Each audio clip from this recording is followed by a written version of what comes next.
Maka munafik orang yang punya dua muka. Munafik ini kan musuh dalam selimut. Di belakang kita dia caci maki kita. Maka demikian rupa watak orang munafik, Allah benci betul. Orang-orang munafik di dasar jurang neraka yang paling bawah, keraknya neraka, yang merusak akhlak kepada Allah. Sebab munafik sangat berbahaya, membahayakan umat, membahayakan agama. Menyembah batu, menyembah patung, menyembah berhala yang mereka buat sesuai dengan kekayaannya masing-masing.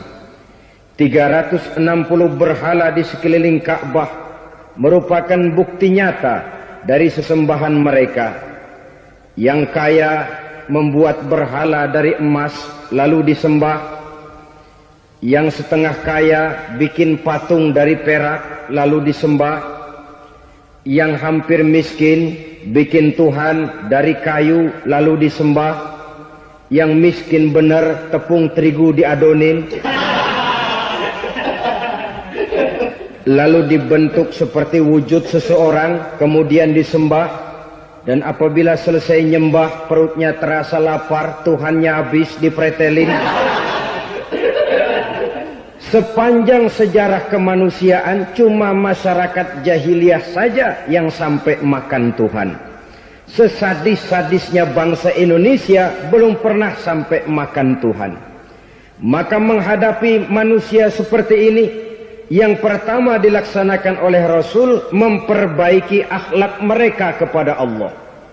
Menanamkan la ilaha illallah, bahwa tidak ada Tuhan yang perlu disembah selain daripada Allah Subhanahu wa ta'ala. Ini hakikatnya merupakan inti daripada ajaran rasul-rasul terdahulu. Kenapa? Seluruh rasul bersumber dari satu sumber yang sama, yaitu dari Allah Subhanahu wa ta'ala. Maka prinsip ajaran ketuhanan yang mereka bawa tentu saja sama. Nabi Adam mengajarkan la ilaha illallah. Nabi Nuh mengajarkan la ilaha illallah. Cuma tentu sambungannya Nuh Rasulullah. Nabi Ibrahim mengajarkan la ilaha illallah, Ibrahim Rasulullah. Nabi Musa mengajarkan la ilaha illallah, Musa Rasulullah. Bahkan Nabi Isa mengajarkan la ilaha illallah, Isa Rasulullah. Dan Nabi Muhammad mengajarkan la ilaha illallah, Muhammadur Rasulullah. Akhlak manusia kepada Allah dengan menanamkan tauhid. Jadi kalau ingin berakhlak yang benar kepada Allah, jaga tauhid, pegang teguh akidah. Saudara-saudara kaum muslimin rahimakumullah, lawan daripada tauhid adalah kufur. Kufur bisa dua, bisa kufur iman, bisa kufur nikmat. Kufur itu sifatnya, kafir itu orangnya. Ada orang kufur iman, dan ini merusak akhlak kepada Allah Subhanahu wa ta'ala. Kufur iman itu kadang-kadang bentuknya syirik, orangnya disebut musyrik. Kufur iman itu kadang-kadang bentuknya nifaq, orangnya disebut munafik. Kufur iman itu kadang-kadang bentuknya riddah, orangnya disebut murtad.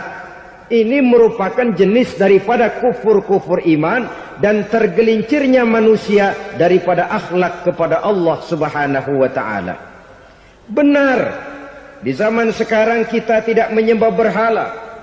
Memang di zaman sekarang kita tidak menyembah patung. Iya, kita tidak berkeyakinan Tuhan lebih dari satu. Tapi kadang-kadang akhlak kita kepada Allah sering lentur dan luntur, sering bergoyang dan tergoncang, sering kena erosi dan polusi. Bahwa kita tidak menyembah Latta, Uzza, Manat dan Hubal seperti masyarakat jahiliyah dahulu, memang. Tapi Latta zaman sekarang, Uzza zaman sekarang, Manat dan Hubal di zaman sekarang, berhala-berhala di abad kita sekarang ini, kadang-kadang bernama harta, kadang-kadang bernama wanita, kadang-kadang bernama tahta, mungkin juga bernama Toyota. Sesuatu yang lebih kita agungkan daripada Allah, menjelmalah dia menjadi berhala-berhala di zaman kita sekarang ini. Manakala kita di kantor sudah lebih takut kepada kepala bagian kita daripada kepada Allah, maka Tuhan kita barangkali adalah kepala bagian kita. Manakala kita sudah lebih takut kepada manusia daripada kepada Allah, bergeserlah akhlak kita kepada Allah, mengagungkan manusia dan menomorduakan Allah. Maka di zaman sekarang akhlak kita kepada Allah sering kena erosi, sering kena polusi. Mungkin karena sulitnya lapangan kerja, tingginya tensi ekonomi, persaingan hidup yang makin tajam, sulitnya mencari lapangan kerja, orang kadang-kadang nekat, sedikit pertimbangan, picik pandangan, mudah melakukan potong kompas, sehingga terjadilah perbuatan-perbuatan yang memelencengkan akhlak kita kepada Allah Subhanahu wa ta'ala. Kadang-kadang terjebak mempercayai selain daripada Allah. Kadang-kadang terjebak di dalam mengagungkan yang selain daripada Allah lebih dari yang seharusnya. Terkenalah akhlak kita kepada Allah jaringan-jaringan erosi dan polusi.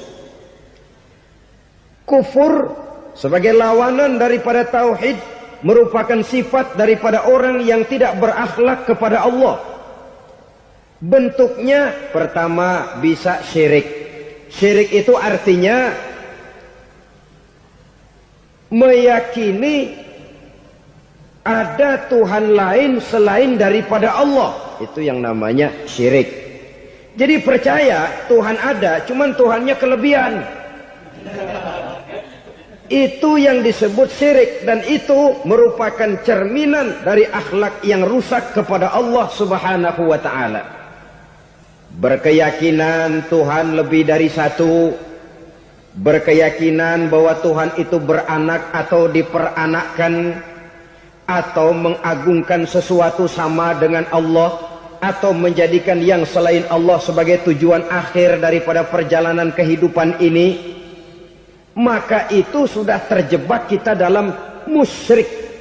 Dan syirik satu dosa yang tidak berampun. Bahasa kasarnya, yang namanya syirik itu jenis bapak moyangnya dosa. Saudara-saudara, sebab itu saya pesan, kalau memang terpaksa, biasanya yang tinggal di kota-kota besar itu kalau tidak kepengen dosa kan susah. Kalau terpaksa harus bikin dosa, cari yang kecil-kecil saja, yang kira-kira taubatnya gampang. Umpamanya pulang sholat Jumat nukar sendal, umpama, yaitu jelas dosa. Tapi dosa yang taubatnya agak mudah. Jangan sampai terjebak ke dalam syirik, menyekutukan Allah. Kalau sudah menyekutukan Allah, Allah dimadu, murka benar Allah kepada kita. Innallaha la yaghfiru ayyushraka bih wa yaghfiru ma duna dzalika liman yasha. Allah tidak akan memberi ampun kepada orang yang menyekutukannya dengan sesuatu, tapi Allah mau mengampunkan dosa yang selain itu bagi orang yang dikehendakinya. Jadi orang-orang yang sudah terjebak syirik, menyekutukan Allah, meyakini ada Tuhan lain selain daripada Allah, meyakini Tuhan beranak atau diperanakkan, bagaimanapun baiknya mereka di dunia, bagaimanapun sosial jiwanya, bagaimanapun pemurah tangannya memberikan santunan dan pertolongan kepada orang lain, kalau sudah syirik, seluruh nilai kebaikannya akan tidak ada gunanya lagi. Karena tidak ada tempat nilai kebaikan itu bergantung. Sedangkan kita berbuat baik agar diterima oleh Allah.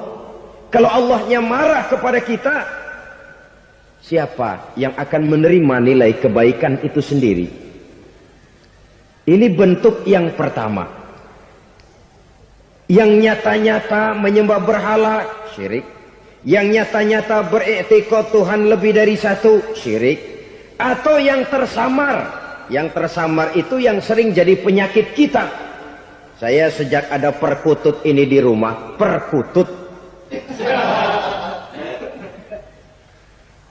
Saudara-saudara, yang merusak akhlak kepada Allah, yang merusak tauhid setelah syirik, bisa juga berbentuk nifak. Nifak itu sifatnya, orang yang punya sifat nifak disebut munafik. Asal katanya dari nafakun. Nafakun itu satu lubang yang punya dua muka, seperti goa, ada tempat masuk, ada tempat keluar. Maka munafik orang yang punya dua muka. Kalau bahasa kita, pandai bermain minyak di atas air. Manis jika berhadapan, balik belakang lain bicara.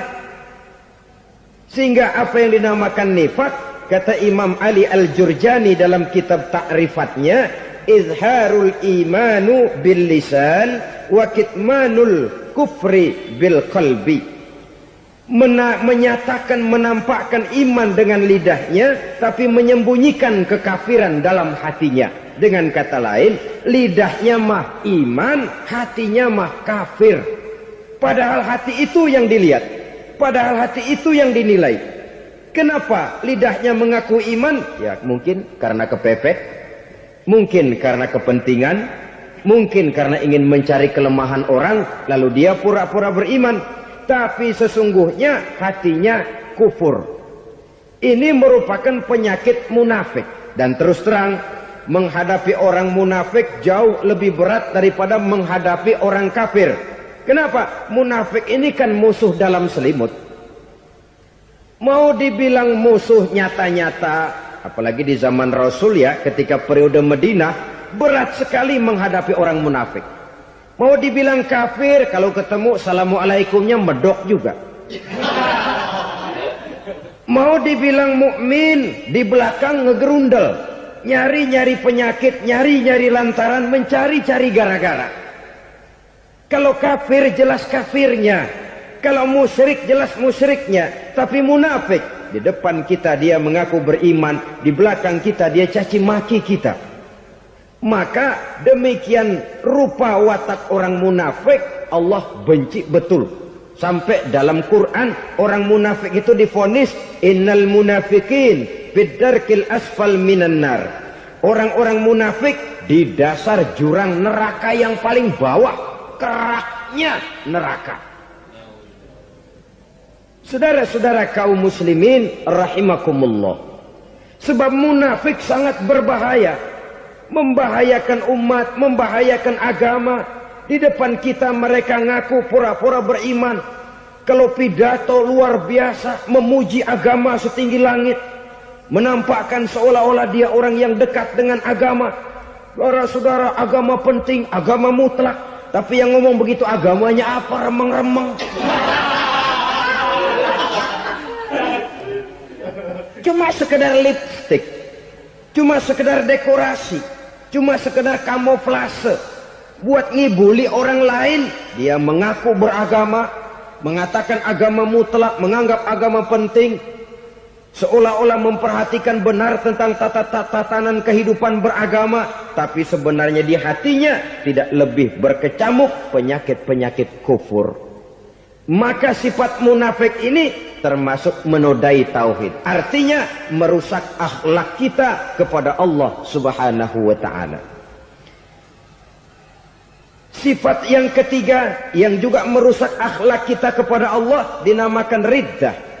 Riddah itu sifatnya, orang yang punya sifat riddah disebut murtad. Murtad keluar dari Islam.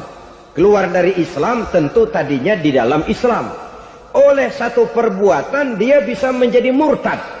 Misalnya tadinya dia iman benar kepada Allah, tapi melarat. Kadang-kadang sehari masak, 3 hari libur. Akhirnya oleh kesulitan ekonomi dia tidak kuat. Ada yang menawarkan kebaikan, dibawain supermi, dibawain obat-obatan, diberikan beras.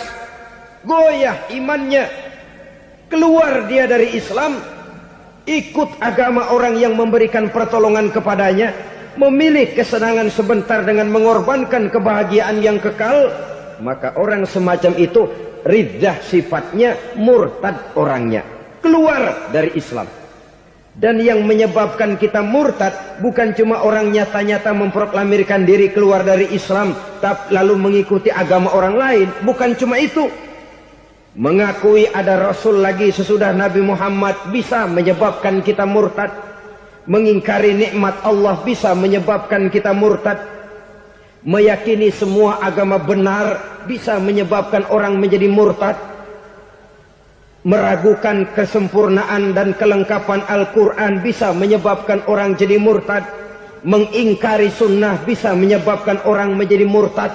Banyak hal-hal yang bisa mendatangkan penyakit riddah dan membuat pelakunya menjadi murtad. Dan ini menodai akhlak kita kepada Allah Subhanahu wa ta'ala.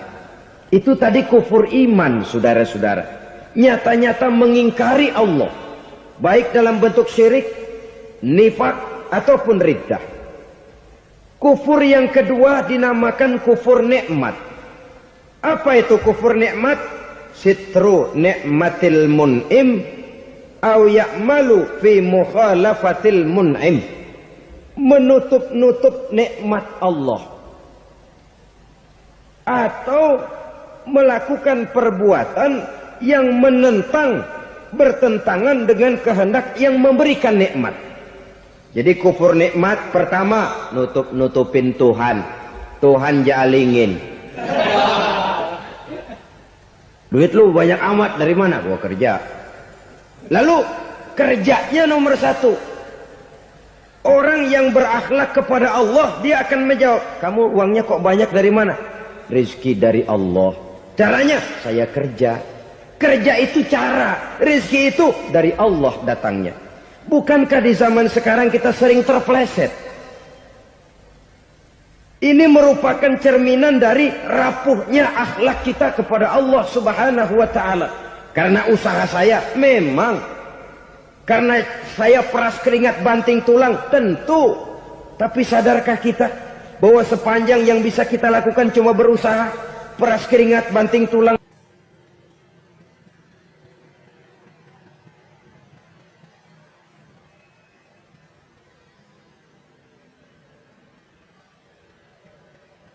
Soal rizki, soal jodoh, soal maut, kitakah yang mengatur? Kitakah yang menentukan? Subhanallah. Manusia sungguh tidak berdaya menghadapi tiga hal paling pokok ini. Rezeki, kita cuma bekerja. Kitakah yang menentukan? Tidak. Kita berusaha saja, rezeki belum pasti dapat. Apalagi kalau kita tidak berusaha. Jangan terjebak dalam fatalisme. Belum perang udah nyerah. Emang dasar rezeki datangnya dari Tuhan, gak usah kerja, dan ntar juga kalau dia datang. Dari mana datangnya? Kerja saja belum tentu dapat rezeki, apalagi kalau tidak kerja.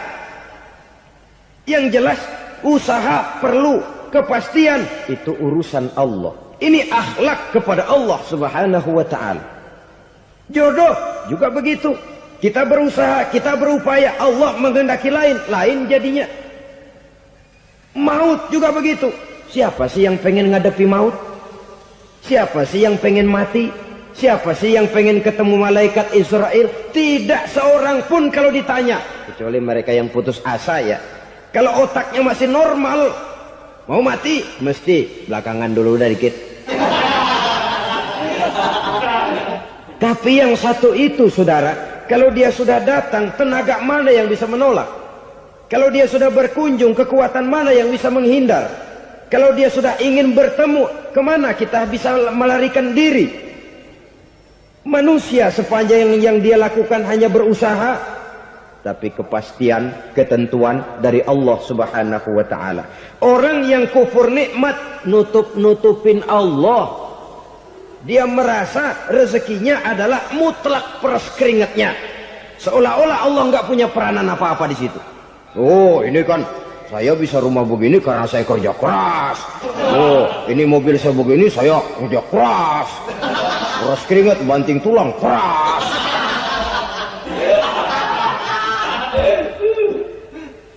Saudara-saudara kaum muslimin rahimahkumullah. Jadi menutup-nutupi Allah. Akibatnya nanti kalau dia berhasil, Allah ketutupan. Kalau dia gagal, orang lain dicaci maki, dicari kambing hitam. Kambing hitam kan mahal. Karena orang sering cari-cari kambing hitam. Jarang orang mau jujur kalau bertemu kesulitan lalu mencari sebab pada dirinya sendiri. Yang paling enak ya nyalain orang. Lo begitu. Orang lain yang paling enak kita salahin. Au ya'malu fi mukhalafatil mun'im, atau dia melakukan sesuatu yang tidak sesuai dengan kehendak yang memberikannya nikmat. Diberikan kita tangan, mulut sih nggak berhenti. Terima kasih Tuhan, alhamdulillah saya dikasih tangan. Cuma nih tangan enteng mat nabokin orang mulu.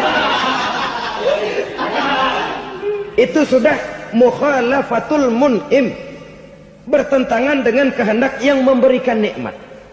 Diberikan harta, mulutnya mah basah.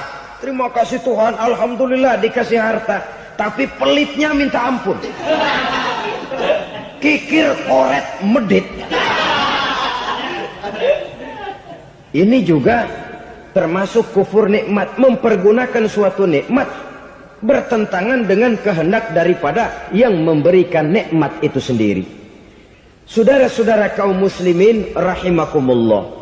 Oleh karenanya kufur iman memang lebih bahaya daripada kufur nikmat. Tapi jangan lupa, kufur nikmat bisa menyeret orang kepada kufur iman.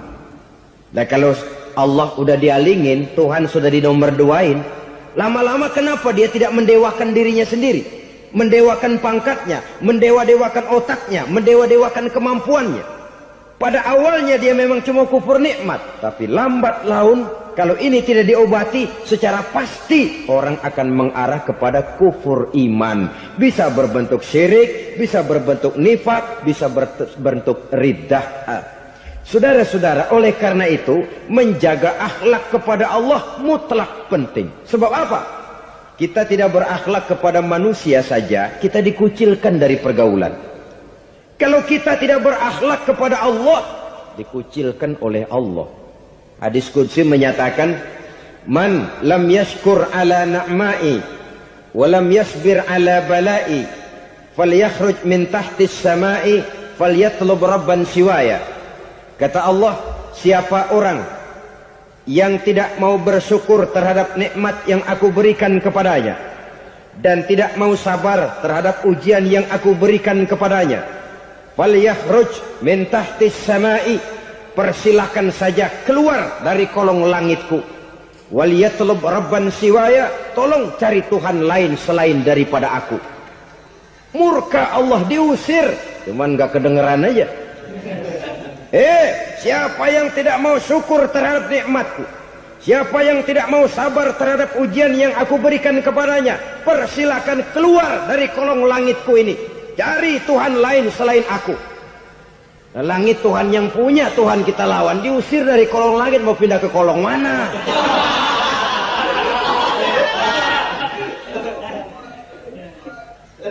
Jadi jangan merasa kufur nikmat kan enteng. Iya, kelihatannya begitu, tidak sebahaya kufur iman. Tapi kufur nikmat ini merupakan anak tangga yang kalau kita sudah mulai naik, kita akan naik terus sampai kepada tingkat di mana kita mengalami kufur iman.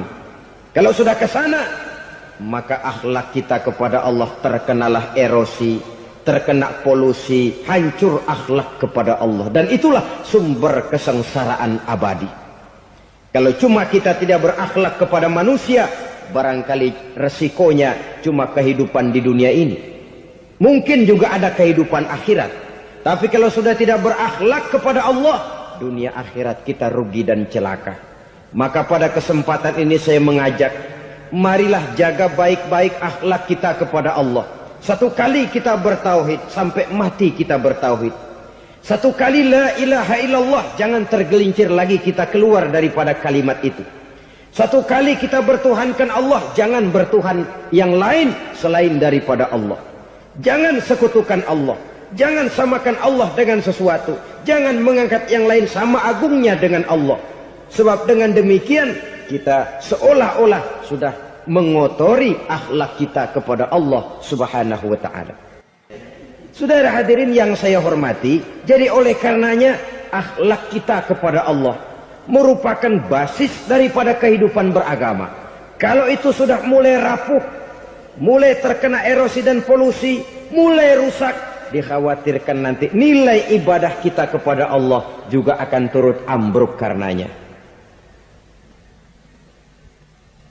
Saudara-saudara kaum muslimin rahimakumullah, tugas yang kedua memperbaiki akhlak manusia kepada sesama manusia. Kita tahu Islam sesuai dengan namanya adalah agama damai. Maka akhlak manusia kepada sesama manusia menempati porsi yang penting dalam kehidupan beragama. Bagaimana seorang muslim bergaul, bertata krama terhadap sesama manusia. Mari kita lihat lebih jauh persoalannya. Untuk memudahkan pembicaraan dari kacamata agama, kita kelompokkan saja manusia itu dalam dua. Pertama yang seiman dan yang kedua yang tidak seiman. Yang tidak seiman itu kita sebut saja kufur atau kafir. Kepada yang kafir pun kita diajarkan untuk berakhlak. Apalagi kepada yang memang nyata-nyata seiman, sekeyakinan, seakidah. Kemanapun Islam datang, ke negara manapun ia masuk, ia tidak menaburkan kerusakan. Jadi tidak benar kalau orang pernah itu menggambarkan, saking sentimennya seorang orientalis pernah menggambarkan Nabi Muhammad di tangan kirinya Quran, di tangan kanannya pedang. Menggambarkan seolah-olah Islam dikembangkan dengan kekerasan. Sebenarnya tidak sama sekali. Kalaupun dalam sejarah perkembangan Islam pernah terjadi perang, maka perang dalam Islam sesungguhnya apabila kita amati sejarahnya bukan untuk memaksakan agama. Karena memang agama tidak bisa dipaksakan. Tetapi justru untuk mempertahankan agama dari segala macam hambatan, rintangan, hinaan dan fitnahan. Tapi kemanapun yang jelas Islam masuk, dia tidak pernah membuat kekacauan, kerusuhan ataupun penghancuran. Candi Prambanan bahkan dipugar, gereja-gereja tidak ada yang dihancurkan oleh umat Islam. Kenapa? Islam agama damai. Soal agama, soal lakum dinukum waliyadin, la ikraha fid din, qad tabayyana ar-rusdu minal ghayy. Tidak ada paksaan dalam beragama, sebab nyata yang benar dengan yang tidak benar. Belum pernah ada orang kafir masuk ke perkampungan orang Islam lalu dikejar-kejar, diteriakin kafir, kafir, sunatin.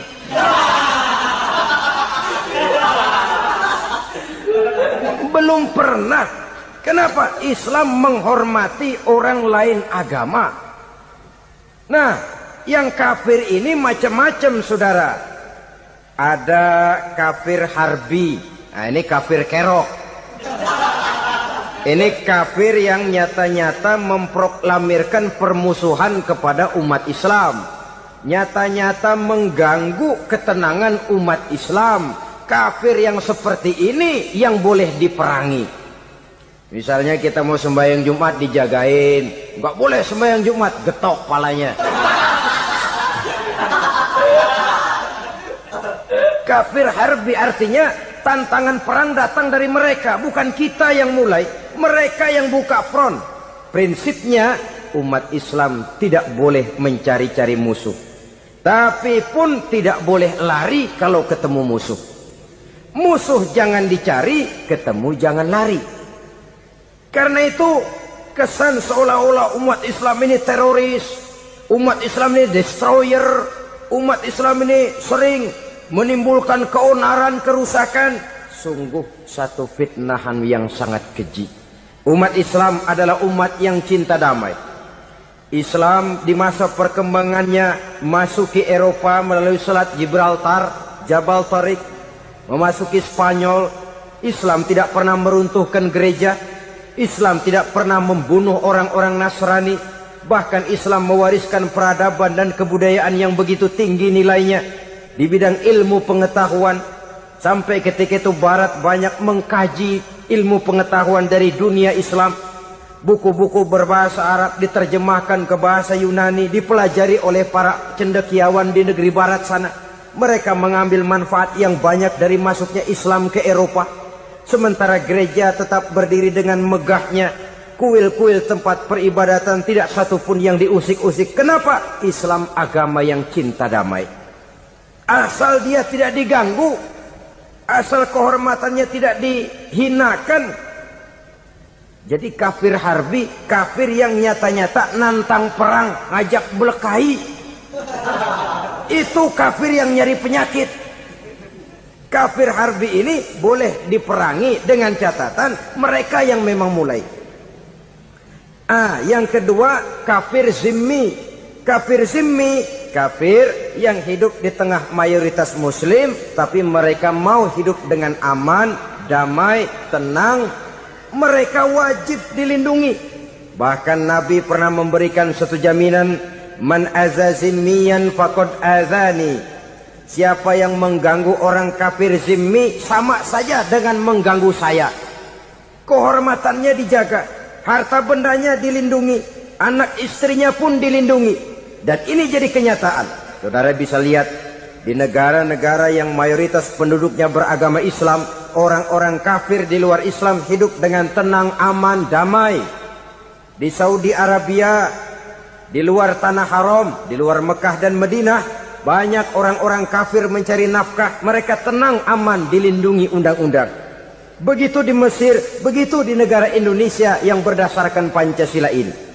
Kehidupan beragama menimbulkan gairah, rukun, tenang, aman, damai, sepanjang tidak saling ganggu, tidak saling usik, menghargai orang yang sudah beragama, tidak menjadikan penganut suatu agama sebagai sasaran dari dakwah agama lainnya.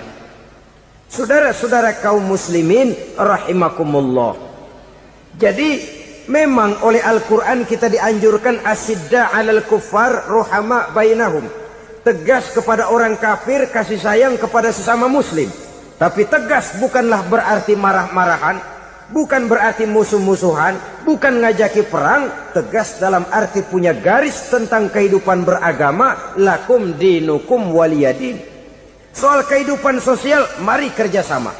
Bangun jalan, ayo rame-rame. Siskamling, mari bebarengan. Bikin puskesmas, mari sama-sama. Tapi kalau sudah soal agama, itu tidak perlu ada toleransi agama. Yang perlu toleransi antar umat beragama. Kalau umatnya mau kerjasama silakan, tapi tidak menyangkut soal ibadah. Jangan kerjasama di bidang ibadah. Itu kerjasama yang salah pasang, saudara-saudara. Sehingga dengan demikian toleransi adalah menyangkut kehidupan antar umat beragama. Sedangkan agama sendiri punya kapling yang nyata. Sehingga dengan demikian tegas kepada orang kafir dalam arti kita punya satu kepribadian. Tidak ngambang. Enggak lalu kalau ditanya orang, sebenarnya agama lu apa sih? Gua mah gimana musimnya aja. Agama pakai musim kayak rambutan. Akhirnya ya begitu musim-musiman. Ke masjid kelihatan, ke gereja hayo, ke candi nongol, ke apa? Bingung malaikat bagaimana nyatetnya nih bocah ini. Di mana aja ada. Kita punya satu kepribadian. Saya muslim dan garis saya ini, lakum dinukum waliyadin. Bagi Tuhan persilakan agama Tuhan, bagi kami agama kami. Kami hormati Tuhan, Tuhan hormat kepada kami. Tapi soal agama, kaplingnya jelas. Kerjasama, mari urusan muamalah, bidang sosial. Yuk kita siskamling sama-sama dengan orang lain agama. Mari jaga kerukunan, kesatuan, persatuan, kekompakan. Perbaiki jalan yang rusak, mari sama-sama. Mendandani jembatan yang runtuh, mari sama-sama. Tapi sembahyang, kaplingnya lain-lain. Sebab Nabi juga dulu pernah ditawarkan begitu loh sama kafir jahiliyah dulu Quraisy itu. Sudah Muhammad, sekarang begini saja, kita join aja daripada marah-marahan. Hari ini saya menyembah Tuhanmu Allah. Besok gantian kamu menyembah Tuhan kita Latta, Uzza, Manat dan Hubal. Turun, qul ya ayyuhal kafirun la a'budu ma ta'budun. Soal ibadah kaplingnya jelas, tidak boleh dicampur adukkan. Sebab kalau tidak, kita akan mulai kehilangan identitas diri. Dan disitulah krisis kehidupan keyakinan beragama dimulai. Dari krisis identitas. Hujan gede kan mulainya gerimis dulu. Di mana-mana ya gerimis dulu. Gerimis makin lama makin gede. Kita akan mulai dengan kehilangan identitas diri. Dari sana nanti kita malu mengakui keislaman kita. Kalau orang Islam malu mengakui keislamannya, ini kan ironi, menyedihkan. Ngakui Islamnya saja malu, menonjolkan keislamannya malu. Tidak ada rasa bangga beragama. Padahal ini modal dasar. Hanyalah dengan rasa bangga beragama kita lalu konsekuen. Bangga yang tidak konsekuen, wah pokoknya kan gua kan Islam, agama yang paling benar. Tapi hidupnya sendiri jauh dari tuntunan Islam. Itu bangga yang tidak beralasan, bangga yang tidak perlu dibanggakan sebenarnya. Kebanggaan yang membuat kita konsekuen dan dekat dengan kehidupan beragama. Jadi dengan demikian saudara-saudara, kepada non-muslim kita juga harus berakhlak. Bukankah ini sudah dicontohkan oleh Rasul? Bagaimana beliau disambiti orang di Taif, yang menyambiti malah didoakan. Bagaimana Suraqah mau membunuh beliau, malah Suraqah didoakan. Bagaimana Abu Jahal dan Abu Lahab saking mangkalnya. Ini Abu Jahal pernah gali lubang di kamarnya sendiri, di depan tempat tidurnya. Setelah dia gali lubang, ditutupin pakai keraras korma. Lalu dia tarik selimut, belagak meriang. Dia pesan pesuruhnya, bilangin Muhammad, encangnya meriang. Pamannya sakit, minta ditengokin. Nabi dengan segala husnuzonnya berangkat nengokin. Abu Jahal dari balik selimut ngintip. Itu dia Muhammad, itu dia tuh. Dia tuh masuk Dani, masuk. Mulai dia jalan, senang Abu Jahal. Terus dah. Begitu ke pelosok, masuk ke lubang, gue pendem terus lalu. Memang niatnya mau mencelakakan Nabi. Sudah tinggal beberapa langkah lagi Nabi akan berjalan ke arah lubang itu. Malaikat Jibril ngasih tahu, Muhammad, Abu Jahal pamanmu cuma pura-pura sakit. Di depan tempat tidur itu ada lubang sudah dia gali untuk menjerumuskan kamu. Sudah balik pulang. Balik badan Nabi. Sudah hampir mau melangkah, kakinya malah muter pulang. Abu Jahal yang ngelihat Nabi sudah hampir jatuh nggak jadi, balik pulang. Lupa kalau lagi sakit. Udah Muhammad buruan sini. Ke pintu dia kejar. Dia lupa sama lubang yang dia gali. Begitu dia kejar, dia yang ke pelosok masuk ke dalamnya. Sejak saat itu ada pepatah, man hafara hufratan waqa'a fiha. Siapa yang suka nggali lubang, dia sendiri bakal terpelosok ke dalamnya. Jatuh dia ke lubang yang dia gali. Padahal ya paling banter 2 atau 3 meter paling dalam. Dari dalam lubang itu dia teriak-teriak, Muhammad, tolongin, pamanmu kecebur. Kasih tahu Muhammad, kasih tahu. Datang lagi lah pesuruhnya. Muhammad, pamanmu Abu Jahal kecebur, minta tolong diangkatin. Sudah diulur tambang, habis sambung lagi, nggak bisa sampai. Masa iya, cuma kamu yang bisa nolong. Apa yang dilakukan Nabi? Balik mau nolongin. Akhlak. Kita kalau ada orang gali lubang buat nyeburin kita, dia sendiri yang kecebur. Gorok gua kagak lemin loh. Mati sekalian dah. Nabi mah enggak, balik nolongin tuh Abu Jahal. Kenapa paman kecebur? Iya Muhammad, tolong, tambang udah diulur-ulur, sambung-sambung nggak sampai. Aduh kasihan paman, nih pegang tangan saya. Nabi cuma ulurin tangan, nyampe dipegang oleh Abu Jahal. Diangkat ke atas. Nyampe atas, apa kata Abu Jahal? Tambang bergulung-gulung nggak nyampe, kamu cuma pakai tangan doang kok bisa Muhammad, hebat banget sihirmu. Mukjizat dia bilang sihir, udah ditolongin nyelak lagi, kan yang enak kita injak palanya.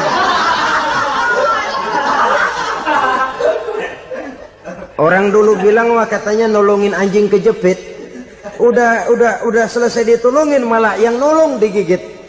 Saudara hadirin yang saya hormati, kepada orang-orang kafir kita harus berakhlak, menghormati mereka, tidak memaksakan satu keyakinan dalam batas-batas yang ditolerir oleh agama, yaitu pada masalah-masalah sosial dan muamalah. Itu kepada non-muslim, apalagi kepada sesama muslim. Baik akhlak kepada orang tua, akhlak kepada guru, akhlak kepada jiran atau tetangga, itu semua termasuk dalam akhlak kepada sesama manusia. Akhlak kita kepada orang tua, kadang-kadang kita orang timur ini ketularan orang barat. Engkongnya dianggap CS. Salaman men kedet aja halo kong. Engkongnya bahalo dibengong.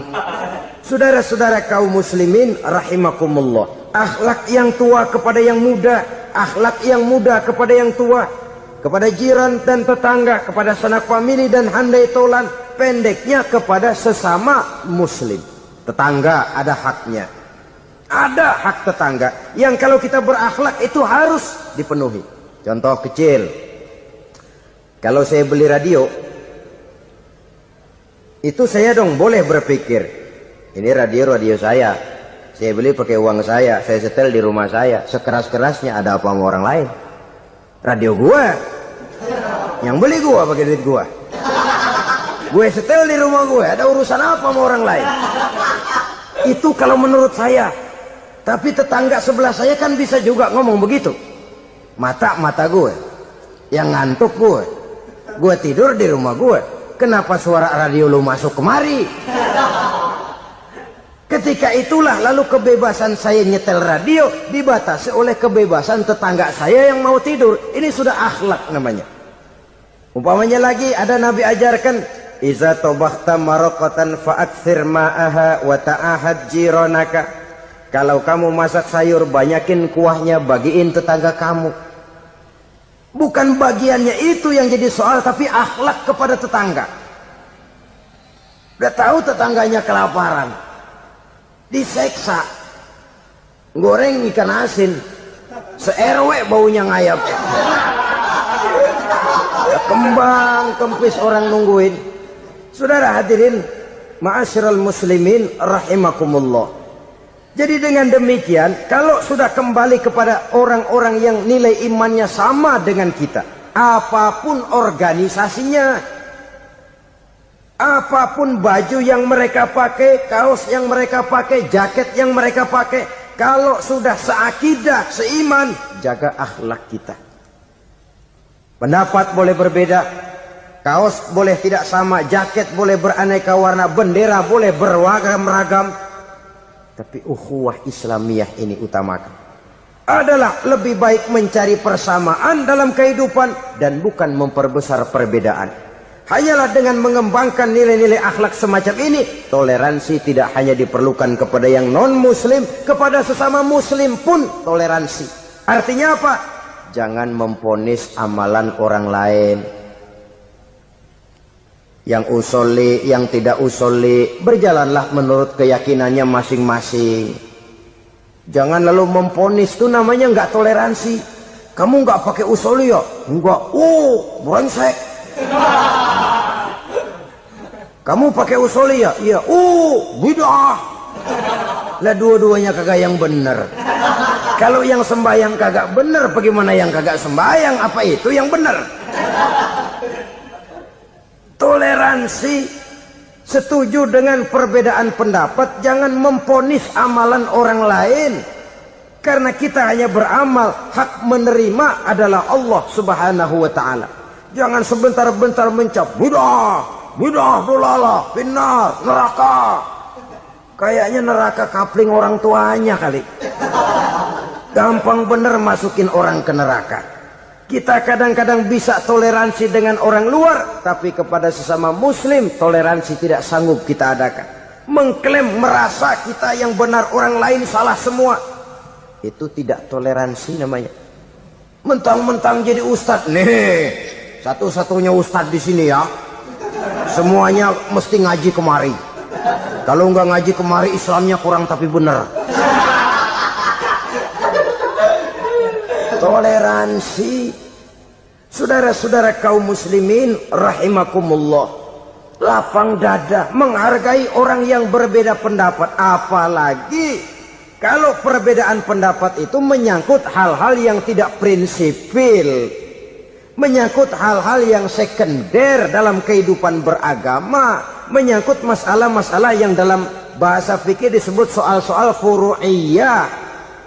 Tidak usah menyebabkan kita bersih tegang. Kepala sama hitam pendapat boleh berbeda dan halal. Bahkan Nabi mengatakan ikhtilafu ummati rahmatun. Perbedaan pendapat di kalangan umatku bahkan menjadi rahmah. Sepanjang perbedaan pendapat itu diiringi dengan rasa toleransi. Tapi kalau sudah main baku hantam, main klaim, memponis orang lain, akhirnya timbullah keretakan.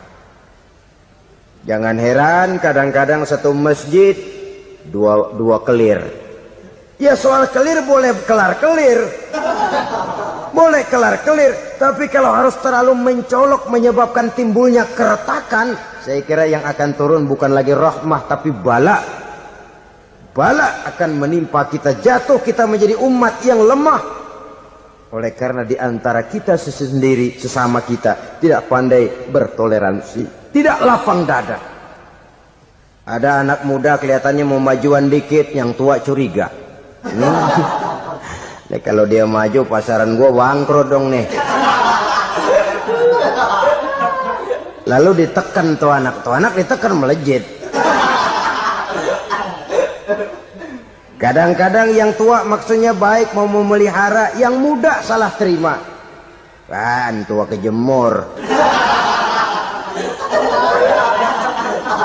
Dari dulu sampai sekarang gitu-gitu doang. Anak kemajuannya. Padahal yang tua barangkali maksudnya juga baik, mau memelihara.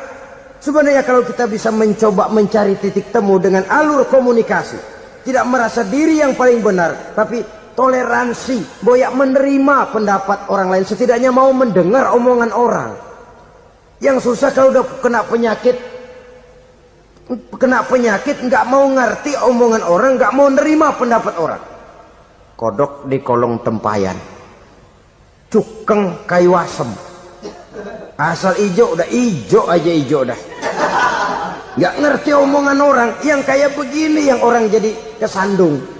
Oleh karena itu saudara-saudara, alangkah nikmatnya kehidupan ini apabila kita menyadari kita ini ummatan wahidah, satu umat yang satu, yang diikat dengan akidah. Kalau kepada yang non muslim saja kita diajarkan untuk berakhlak, apatah lagi kepada yang seiman, seakidah, sekeyakinan. Wajarkah perbedaan pendapat yang kecil-kecil lalu menyebabkan kita bertolak belakang, cerai-berai, centang perenang? Bila bertemu di jalan yang satu menyisih ke kiri, yang lain menyingkir ke kanan. Kalaupun juga bercampur di tengah kumpulan orang banyak, persis air dengan minyak. Yang atu melengos, yang atu madep mojok. Orang lain senyum, dia mau pada manyun. Saudara-saudara kaum muslimin rahimakumullah. Realita ini walaupun tidak enak, pahit, tapi masih hidup di sebagian masyarakat kita. Ini yang perlu kita atasi. Soal toleransi kepada orang lain, sejarah sudah membuktikan. Mari kita jangan cuma bisa mengajak orang lain, umat lain untuk bertoleransi dengan kita, tapi kepada sesama kita. Toleransi ini perlu kita tegakkan, perlu kita bina. Terutama di dalam kita menuju bentuk ideal daripada konsep ukhuwah Islamiyah ini, yang memang selalu kita akan cari bentuk-bentuk idealnya sejalan dengan perkembangan situasi dan kondisi yang dihadapi oleh umat. Perbedaan organisasi, perbedaan kepentingan organisasi tidak seharusnya menyebabkan kita merasa meremehkan orang lain dan mengangkat diri, mengklaim diri sebagai yang ter. Jadi dengan demikian, apabila yang pertama tadi akhlak kepada Allah dinamakan hablum minallah, maka yang kedua ini merupakan hablum minan nas. Jikalau baik akhlak kita kepada Allah, baik akhlak kita kepada manusia, nikmat rasanya menjalani kehidupan. Kadang-kadang orang akhlaknya kepada manusia baik, tapi kepada Allah tidak baik. Hormat sama yang tua, menyayangi yang muda, sama tetangga rukun, tapi sama Tuhan nggak mau sujud. Ini baik kepada manusia, tapi tidak berakhlak kepada Allah. Atau sebaliknya, sujudnya sama Allah mah tekun, bener khusyuk, bahasanya juga fasih, luar biasa. Tapi sama manusia sombong, takabur, ujub, merasanya dia doang yang paling benar. Sebab iblis itu ya, itu kadang-kadang datang lewat hati, dan memang selalu markasnya di situ. Kalau dia tidak bisa menggoda kita dengan yang lain, dia tumbuhkan sifat ujub. Dia bisikin, wah memang di kampung ini yang paling banyak ibadahnya ente. Yang lain mana, lihat tuh kerocok semua.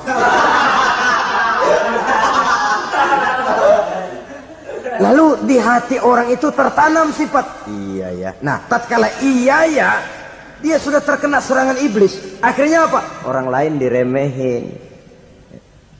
Asalnya kagak mau sembahyang aja diajak salaman udah najis aja dah. Ketemu juga mukanya ditekuk 4. Akhirnya bukan ngajak malah ngenyek, ngina. Lah orang dihina makin jauh, makin tidak tersentuh. Bukan cara itu yang diajarkan oleh Rasul. Bahwa orang tidak mau sholat, tugas kita mengajak. Soal dia tidak sholat, itu dosa dia kepada Allah. Saudara-saudara kaum muslimin, ujub disuntikkan oleh iblis ke dalam hati kita. Sujudnya kepada Allah benar, tapi akhlaknya kepada sesama manusia. Merasa paling benar sendirian, merasa orang lain salah semua. Pokoknya kalau di luar lingkungannya udah kagak bener aja udah bahaya. Saudara-saudara, ini juga penyakit yang disuntikkan oleh iblis. Sebab iblis itu tipu dayanya luar biasa, strateginya lihai. Makin tinggi kualitas iman, ya makin berat upaya iblis untuk menjerumuskan kita. Karenanya saya mengajak, marilah kita bertoleransi. Baik kepada non-muslim, lebih-lebih lagi kepada sesama muslim yang kebetulan berbeda baju, berbeda kaos, berbeda organisasi, lain bendera yang dibawanya. Tapi toleransi mari kita canangkan. Kita terikat oleh ukhuwah Islamiyah. 2. Yang ketiga, akhlak manusia kepada makhluk Allah lainnya di luar manusia. Saudara-saudara, dengan berakhlak kepada Allah, berakhlak kepada sesama manusia, berakhlak kepada makhluk Allah di luar manusia, baik flora maupun fauna, maka mudah-mudahan akan terciptalah satu ekosistem, satu lingkungan hidup yang membuat kita nikmat menjalani kehidupan ini. Inilah saja yang kita bicarakan pada pertemuan kali ini. Marilah kita membina nilai-nilai akhlak walaupun berat tantangannya. Sungguh lebih baik rakyat rendah yang berakhlak tinggi daripada pejabat tinggi yang berakhlak rendah. Menyangka bahwa itu semua dapat mengekalkan kebahagiaan, dapat menunjang kehidupan yang langgeng. Ada yang berlomba-lomba mengejar-ngejar harta. Seluruh waktu dalam hidupnya habis untuk mengejar harta.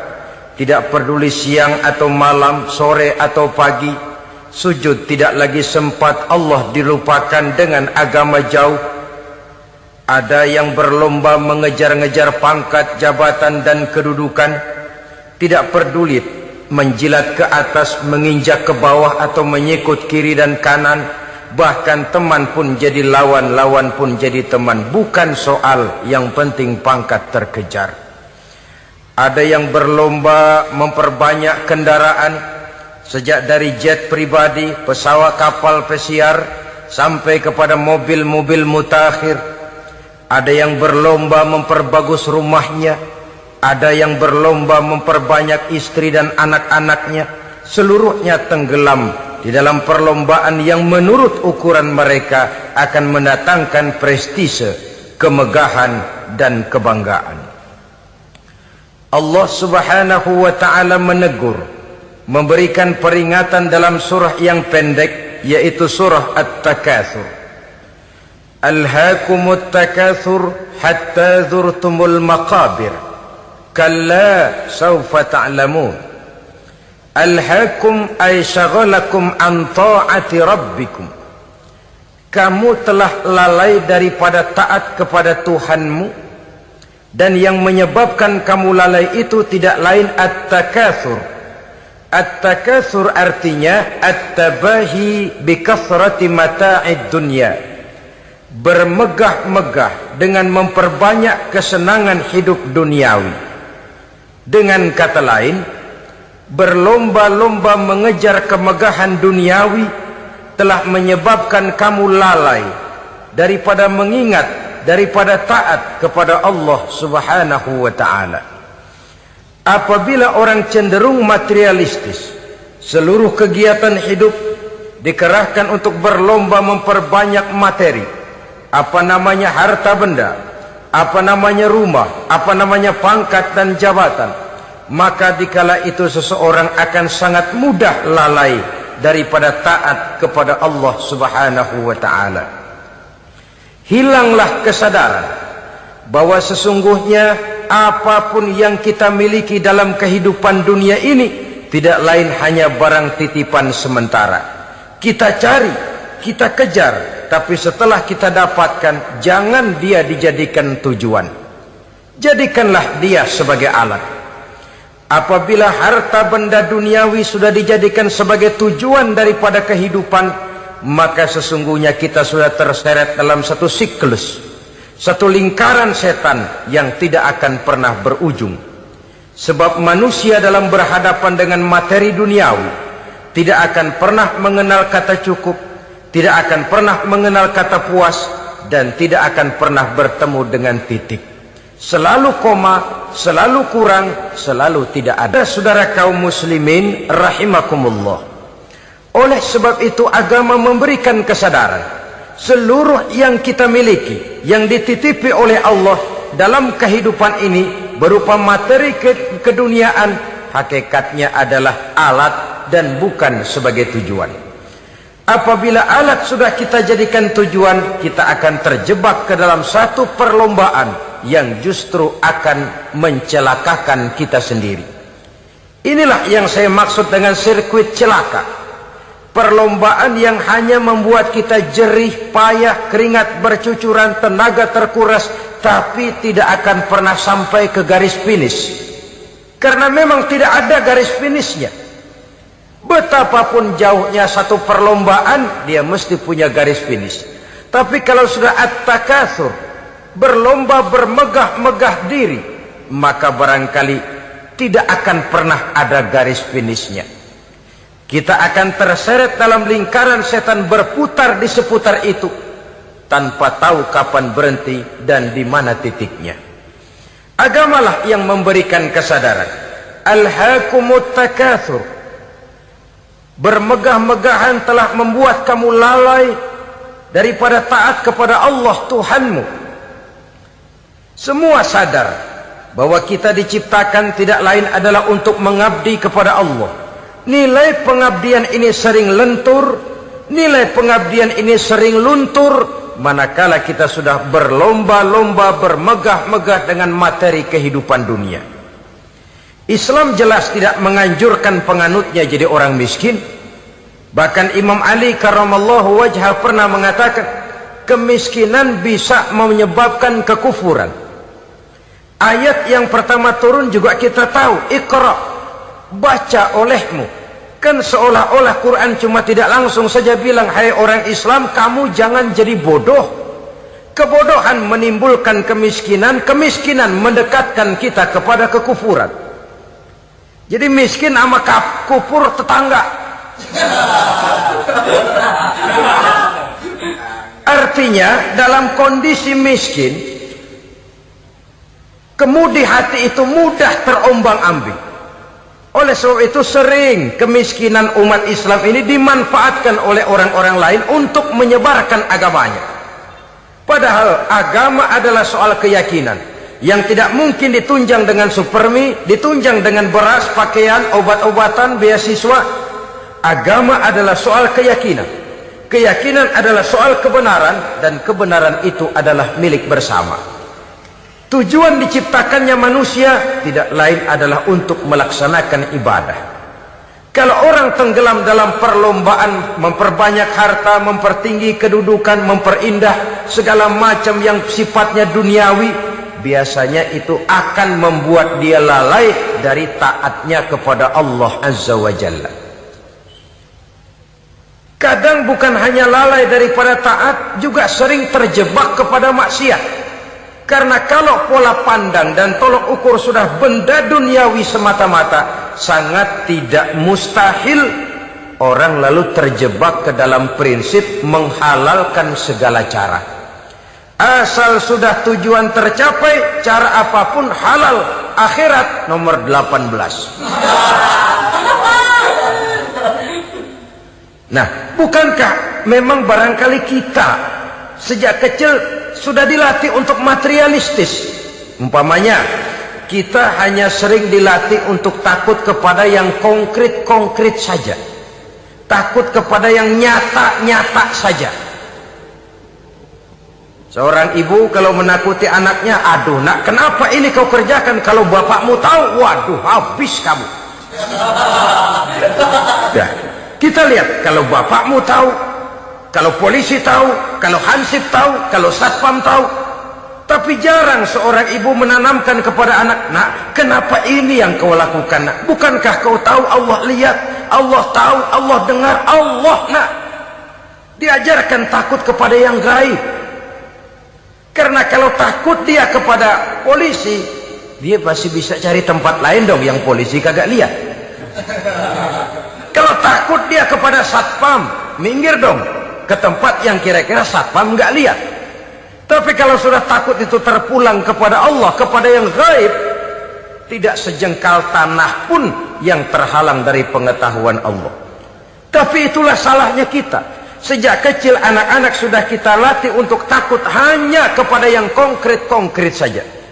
Akibatnya sampai dia besar melembaga dalam kehidupannya. Dia nyolong, kata temannya, kamu nyolong ya? Iya. Kok nyolong sih? Emang? Kenapa nyolong? Biarin.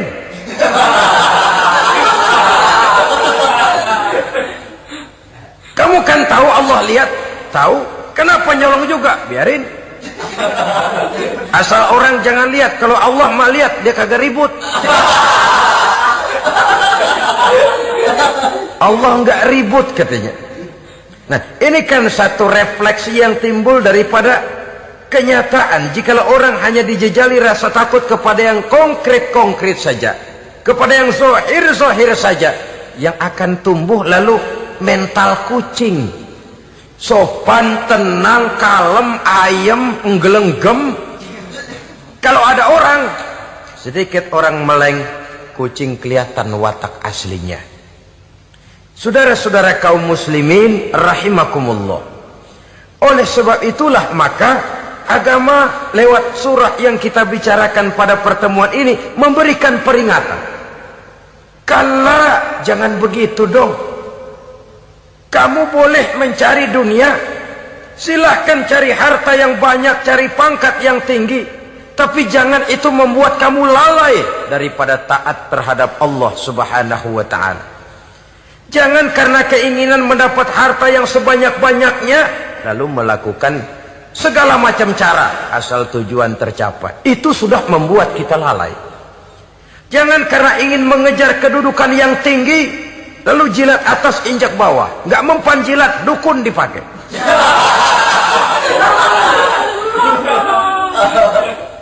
Itu kan sudah membuat kita lalai. Nanti kalau berhasil, wah, dukun kita paten. Tapi kalau gagal, dukun sialan, kagak mampu. Hilanglah Allah dalam kehidupan kita. Makin materialis, dan perlombaan ini membawa kita kepada kecelakaan. Kala, sekali-kali jangan begitu. Kenapa? Dahulu pun ketika lahir ke dunia tidak ada pangkat yang kita sandang. Dahulu pun ketika lahir ke dunia tidak ada harta yang kita bawa. Jadi harta itu, pangkat itu, kedudukan itu ada dalam hati, tapi tidak berurat dan berakar. Kalau dia berurat dan berakar dalam hati, berat misah sama harta itu. Berat. Sekedar ngasih fakir miskin cepet juga berhitungnya 17 lembar.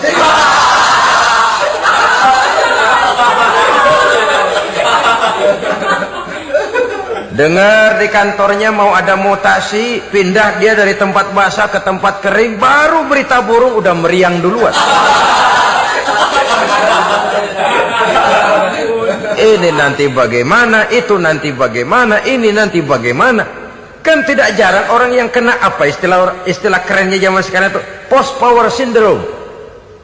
Post power syndrome ini pernah dianalisa oleh Nabi, kata beliau, irhamu salasatan minan nas, sayangilah 3 macam manusia. Siapa mereka? Pertama, azizan zalla, orang terhormat yang jatuh hina. Ini yang sering terkena post power syndrome. Biasa kemana-mana dikawal, dihormati, datang ke tempat ini protokol siap, ini serba diatur, semua serba beres. Begitu jabatan selesai atau pensiun, habis orang gak indah-indah. Dia lihat orang diemin aja, orang diemin dan orang tonton. Ini kalau nggak kuat mentalnya itu kena post power syndrome. Akibatnya ya bisa jantungan, bisa leper, bisa darah tinggi. Ya penyakit-penyakit yang zaman dulu kita nggak kenal. Ini kan makin banyak dokter, makin maju ilmu kedokteran, makin aneh penyakit. Saudara hadirin yang saya hormati, post power syndrome kena apa yang dinamakan frozen emotional attitude, tidak kuat menghadapi kenyataan. Azizan zalla, orang terhormat yang jatuh hina, itu sangat perlu dikasihani.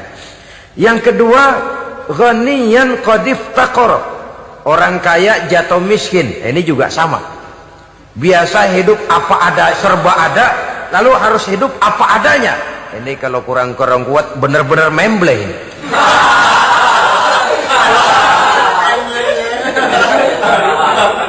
Kalau tidak kuat mentalnya, biasa hidup serba enak, serba nikmat, cuma kerjanya neken cek, main apa itu kredit card, macam-macam fasilitas dipunyai. Tahu-tahu jatuh bangkrut, jatuh miskin.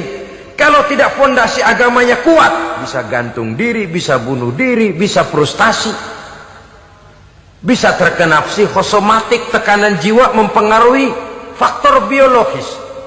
Timbullah tekanan, terjadilah penyakit aneh-aneh. Al-ghaniyan qad iftaqara, orang kaya jatuh miskin, itu perlu dikasihani.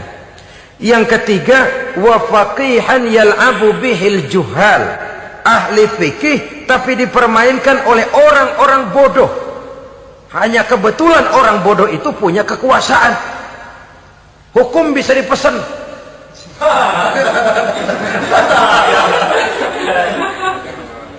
Aturannya haram, Ustaz, ada haram dikit aja dah.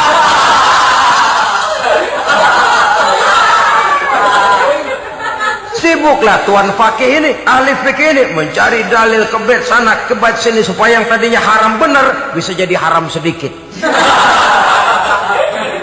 Padahal yang minta ini orang bodoh, tidak ngerti agama, cuma karena punya kekuasaan dipermainkan oleh orang yang fakih. Orang yang fakih ini dipermainkan. Kasihan orang yang seperti itu. Wa faqihan yal'abu bihil juhal, ahli fikih tapi dipermainkan oleh orang-orang bodoh. Akibatnya karismanya hilang, wibawanya lenyap. Dia menyangka bahwa dengan mengharam-haram sedikit-sedikit itu dia bisa mendapat keuntungan yang berganda-ganda, padahal akibatnya itu hanya akan membawa kecelakaan saja. Allah peringatkan benar, kala, sekali-kali jangan begitu. Cari uang yang banyak silahkan, ngejar kedudukan yang bagus boleh, bikin rumah yang hebat silahkan, ada kendaraan bagus silahkan, tapi jangan sampai kamu terjebak kepada sirkuit celakai, perlombaan yang tidak ada garis finishnya. Sering dicontohkan orang menghayal melamun, Kamu kenapa nggak mau ibadah? Lah bagaimana mau sembahyang, saya di Jakarta masih ngontrak.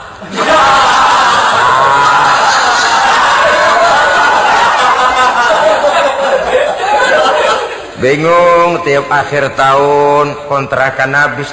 Kalau punya rumah sendiri walaupun kecil-kecilan, tenanglah saya ibadah. Baiklah, oleh Allah diberikan rezeki bisa bikin rumah walaupun kecil-kecilan. Sudah punya rumah sendiri, belum juga ibadah, apalagi mulur lagi. Habis bagaimana mau sembahyang, rumah kecil banget. Pinggir kali, asal hujan bocor ya.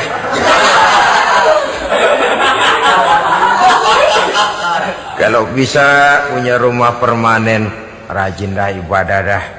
Iyalah, diberikan rezeki bisa bikin rumah besar, kamarnya banyak, halamannya luas. Kendaraan belum ada, perabotan belum lengkap. Sudah ada kendaraan, belum kayak orang-orang. Sudah kayak orang-orang, masih sama dong, kudu di atas. Kapanlah selesainya? Kala, sekali-kali jangan begitu. Jangan kamu mengumpulkan harta bermegah-megah membuat kamu lalai dari taat kepada Tuhanmu. Engkau tinggalkan rukuk dan sujud, engkau jauh dari masjid, engkau kering dari kehidupan beragama.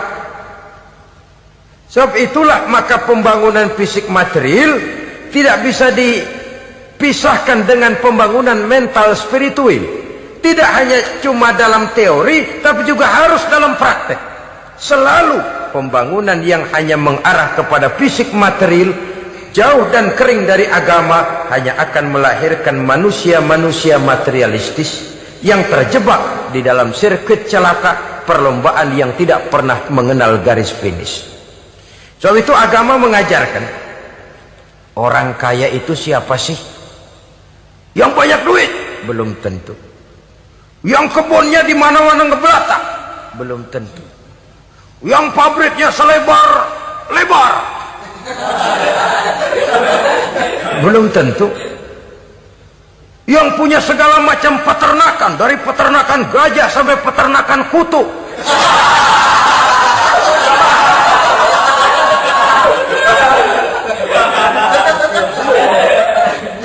Belum tentu. Agama memberikan tuntunan yang sangat luhur. Orang kaya itu adalah orang yang hidupnya cukup. Orang miskin itu orang yang selalu merasa kurang.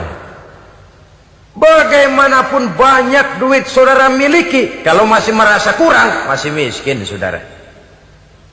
Saya punya uang 1.000 rupiah, Anda punya uang 1 juta rupiah. Mungkin saya lebih kaya dengan uang yang 1.000 ketimbang Anda 1 juta. Kenapa? Dalam tangan saya uang 1.000 besar, artinya sesuai dengan kebutuhan saya. Tapi di tangan Anda uang 1 juta, kebutuhan Anda lebih besar daripada itu lagi. Maka agama mengajarkan sifat qanaah, merasa cukup, dan itulah sumber kekayaan yang hakiki. Orang kaya adalah orang yang hidupnya cukup. Kalla saufa ta'lamun, jangan begitu, nanti kamu akan tahu. Summa kalla saufa ta'lamun, jangan sekali-kali begitu, suatu saat kamu pasti akan tahu. Kalla law ta'lamuna ilmal yaqin, thumma latarawunnaha 'ainal yaqin, thumma latus'alunna yawma idzin 'anin na'im. Nah, kapan perlombaan ini akan menyadarkan orang? Biasanya hatta zurtumul maqabir, sampai kamu dekat ke liang kubur. Itu biasanya kalau istilah orang sekarang baru ngeh. Asal sudah napas sampai tenggorokan disambung dengan selang, sudah Senin Kemis dibantu dengan alat picu jantung, gerak gerak gerak gerak, sudah kayak orang mau gergaji kayu. Dikala itu barulah sadar orang biasanya. Dan kesadaran semacam itu kesadaran yang terlambat, kesadaran ala Fir'aun. Fir'aun selagi hidup diajak beriman dan nehi aja.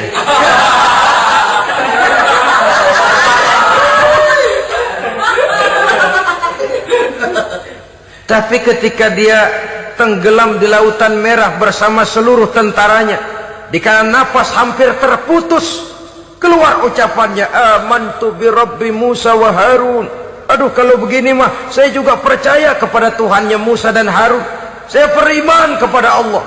Lagi timbul tenggelam mau sekarat baru beriman. Hatta zurtumul maqabir. Kamu telah lalai dari sebab bermegah-megah sampai kamu masuk ke liang kubur, dekat ke liang kubur. Kalimat zurtum di sini menjelaskan bahwa kubur itu tidak selamanya. Zurtum itu dari kalimat zaro ya zuru, berziarah. Orang berziarah kan sebentar. Ke kubur itu sama dengan berziarah kita di situ. Sebentar, tidak akan selamanya, tidak akan kekal dalam kubur. Bahwa kubur itu cuma satu halte dari sekian halte yang harus kita jalani. Hatta zurtumul maqabir ay mutum wa dufintum fil kubur. Sampai kamu mati, dikubumikan dalam kubur, barulah kamu sadar bahwa perlombaan itu hanya sia-sia. Bahwa perlombaan itu tidak akan pernah mengenal garis finish. Bahwa perlombaan itu akan membuat kamu celaka. Begitulah umumnya kebanyakan orang yang terjebak ke dalam paham materialis, baru menyadari kesalahan langkahnya pada saat napas sudah sampai di tenggorokan. Ternyata uangnya yang miliaran rupiah tidak sanggup menyambung nafasnya. Ternyata kendaraan yang serba mewah berkilat tidak sanggup meneruskan kehidupannya. Ternyata pangkat jabatannya yang tinggi yang membuat dia menyebabkan temannya jadi lawan, lawannya jadi teman, tidak akan sanggup menghentikan sang malaikat maut. Kalau keadaan sudah begitu, baru sadarlah kita terlambat. Karena saat seperti itu akan dihadapi oleh setiap orang. Kala, jangan begitu. Sadarlah kamu bahwa kalau sudah dekat ke liang kubur kamu baru insaf, itu terlambat. Sebelum nafas sampai di tenggorokan, pintu tobat masih selalu terbuka. Tapi manakala nafas sudah sampai di tenggorokan, tertutuplah pintu tobat untuk orang yang bersangkutan. Oleh sebab itu, perlombaan dengan bermegah-megah terhadap materi duniawi, tolok ukur dan pandangan hidup yang terbatas kepada wujud benda semata-mata, memang sering menyebabkan orang lalai, sering menyebabkan orang lupa diri, tidak sadar tentang hakikat yang terpenting dari kehidupan ini, yaitu tentang dari mana dia datang, di mana dia sekarang, dan kemana dia akan pulang. Sungguh, ilmu pengetahuan tidak akan pernah mampu menjawab persoalan ini. Sungguh, filsafat juga tidak berdaya menghadapi pertanyaan seperti ini. Hanya agama yang mampu memberikan kepastian batin tentang hakikat dari mana kita datang, di mana kita sekarang, dan kemana kita akan pulang. Makin kita renungi pertanyaan ini, makin kita menemukan diri sendiri. Dan makin kita menemukan mengenal diri sendiri, kita akan semakin mengenal Allah subhanahu wa ta'ala. Semakin kita mengenal Allah, maka akan semakin terpanggil kita untuk dekat dengannya, mentaati segala perintahnya, dan berupaya menjauhi segala yang dilarangnya. Dengan demikian selamatlah kita dari satu perlombaan yang hanya akan menyeret kita kepada menghalalkan segala cara, jauh dari agama, jauh dari Allah, bahkan jauh dari sesama manusia. Karena umumnya perlombaan seperti ini akan cenderung melahirkan manusia yang egois. Muslimin rahimakumullah. Lebih jauh, mari kita mengikuti peringatan Allah dalam surah Al-Munafiqun ayat 9. Di sini Allah Subhanahu wa taala mengingatkan, A'udzu billahi minasy syaithanir rajim. Ya ayyuhalladzina amanu la tulhikum amwalukum wala auladukum an dzikrillah wa may yaf'al dzalika fa ulaika humul khasirun. Hai orang-orang yang beriman, jangan sampai hartamu dan anak-anakmu melalaikan kamu daripada mengingat Allah. Wa may yaf'al dzalik, barang siapa yang melakukan hal seperti itu, fa ulaika humul khasirun, maka merekalah sesungguhnya orang-orang yang merugi. Rugi dunia, rugi akhirat. Disebutkan di sini dua hal yang sering menyebabkan kita jadi lalai. Amwal dan aulad, harta dan anak-anak, materi dan keluarga. Perlombaan di dalam mengumpulkan materi sering menyebabkan kita menjadi lalai. Begitu juga amanah berupa anak ini sering kita lalaikan atau sering membuat juga kita menjadi lalai. Kita lalaikan dalam arti bahwa keduanya, baik harta baik anak, merupakan amanah dari Allah. Setiap orang tua akan dimintakan pertanggungan jawab. Apabila kita lalaikan amanah ini, maka resikonya akan kembali juga kepada kita. Tapi satu hal yang jelas dalam ayat 9 surah Al-Munafikun ini, bahwa perlombaan memperbanyak harta dan anak-anak yang masuk dalam kelompok at-takatsur itu tadi akan menyebabkan orang khasiru, termasuk ke dalam kelompok orang-orang yang rugi. Perlombaan yang hanya akan membawa kerugian semata-mata. Kemudian di dalam satu hadis Rasulullah sallallahu alaihi wasallam memberikan peringatan. Beliau bersabda, "Iza azzamat ummati dinaran wa dirhaman, nuzi'at minha haibatul Islam, wa iza tasabat ummati saqatat min ainillah. Wa iza turikatil amru bil ma'rufi wan nahyu 'anil munkari hurimat 'alaihim barakatul wahyi." Ada tiga hal yang kalau kita kerjakan akan menimbulkan tiga macam akibat di dalam hadis ini. Pertama, iza azzamat ummati dinaran wa dirhaman. Apabila umatku sudah mengagung-agungkan dinar dan dirham, artinya kalau umatku sudah jatuh menjadi umat yang materialistis, segalanya diukur dari dinar dan dirham. Dinar dan dirham ini kalau bahasa Inggrisnya dokat.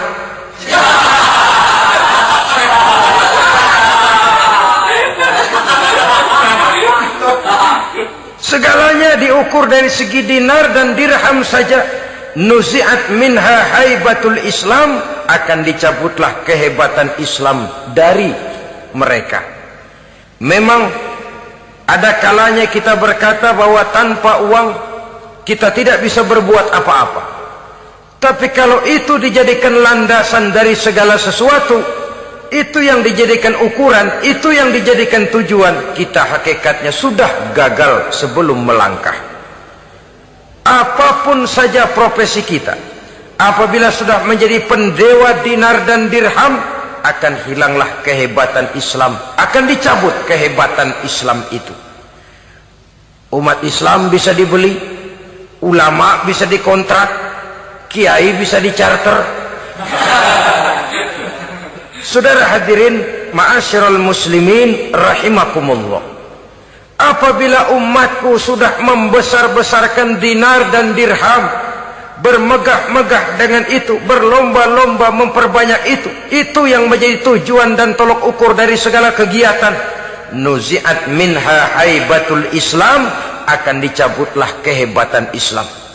Hilang itu wibawa. Walaupun dia bernama umat mayoritas dalam jumlah, tetapi dia minoritas dalam peranan. Mayoritas dalam bilangan, tapi minoritas dalam percaturan kegiatan hidup ini. Kita ingat di zaman pengembangan Islam di masa Rasulullah sallallahu alaihi wasallam,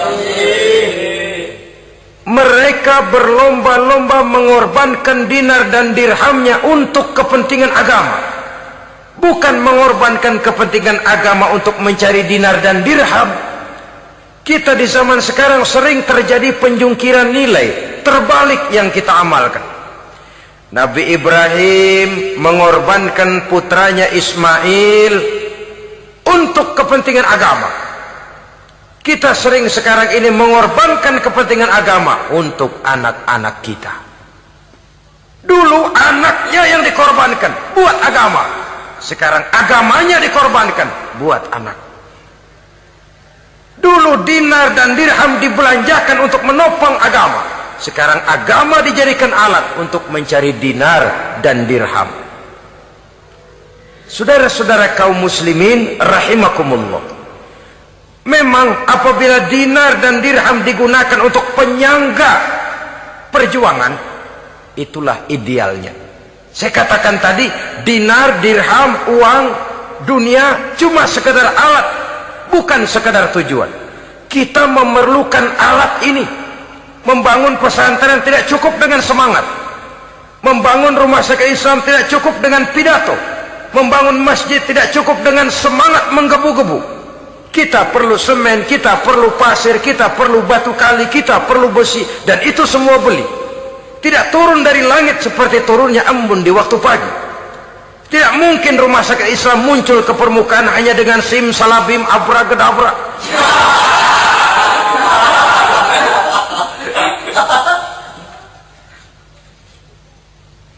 Oleh sebab itu, saya bersyukur kecenderungan belakangan ini pengajian-pengajian akbar di berbagai tempat tidak hanya sebagai ajang untuk menanamkan akidah, membina ukhuwah, tapi juga menjadi sarana di mana kita mengumpulkan dana, menghimpun potensi umat, menginventarisir potensi untuk kepentingan pengembangan daripada agama.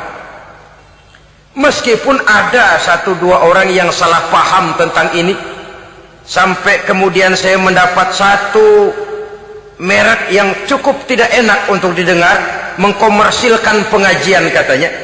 Karena memang ada pengajian yang menggunakan sistem karcis, sebenarnya juga tidak etis. Undangan berikut infak, yang seluruh hasilnya digunakan buat kepentingan agama. Apakah itu rumah sakit, apakah itu madrasah, apakah itu masjid, dan 1 sen pun saya tidak menuntut bagian dari itu.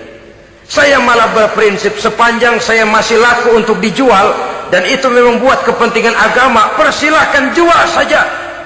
Asal buat masjid, pesantren, madrasah, rumah sakit Islam, kegiatan syiar dan dakwah, silakan.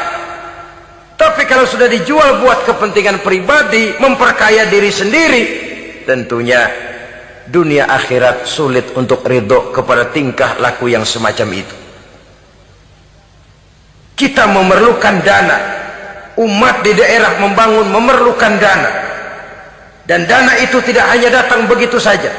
Kita bersyukur bahwa untuk menghadiri pengajian sekarang ini orang mau mengeluarkan uang, mau memberikan infak dengan ikhlas, tidak dengan keterpaksaan.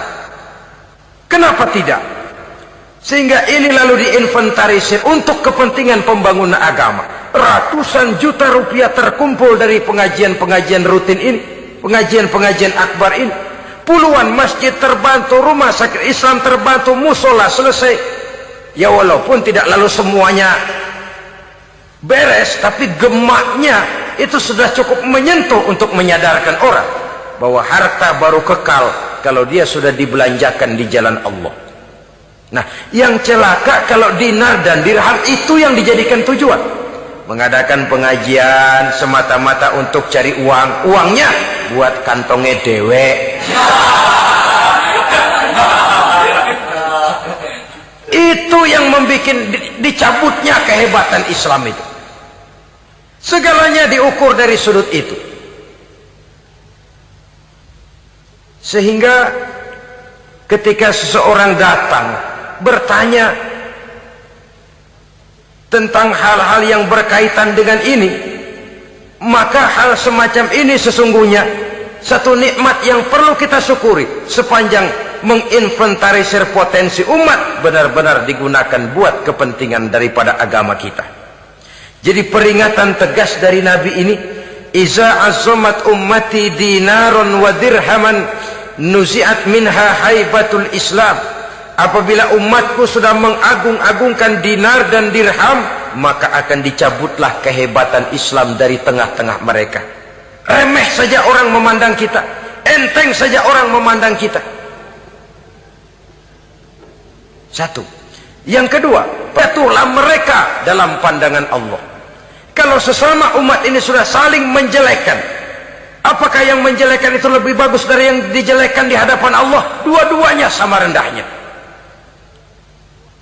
Pribadi saya mungkin puas kalau saya bisa menghantam saudara di depan umum, menjelek-jelekkan nama saudara.